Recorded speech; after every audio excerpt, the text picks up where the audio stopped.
Mac. Hinge.com.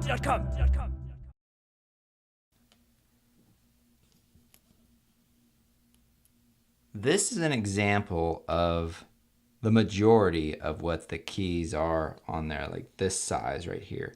And what you have underneath is this plastic scissor hinge that's attached to the key underneath. So what you're actually doing is you're separating this hinge from that key when you actually slide the tool underneath. So let me see if I can give you a side view of this. You can kind of see that right there, how it drops right there. So what you're actually doing when you're separating the two is you're taking this tool and you're sticking it inside this little fold right here. And then when you press in, that snaps that right off.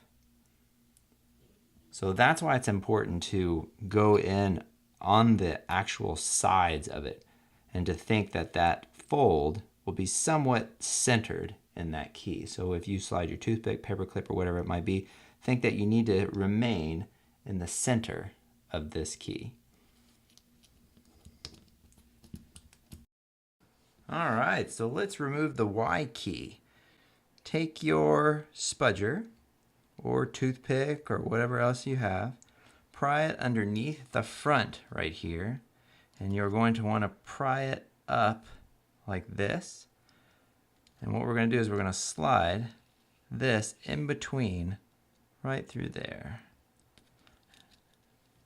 And then to kind of help, you just put your finger on the back end there and you just push and boom, Y key comes right off.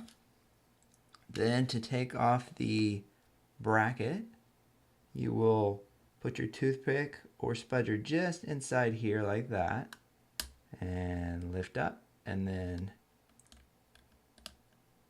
this piece right here just comes right out, or it should. There we go.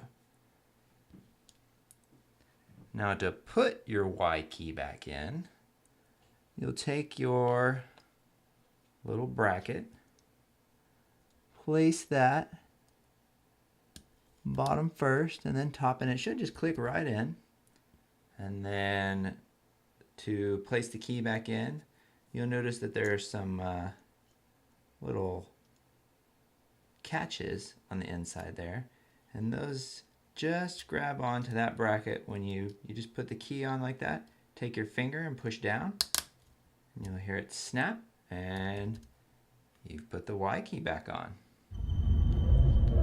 Mac. Hinge.com.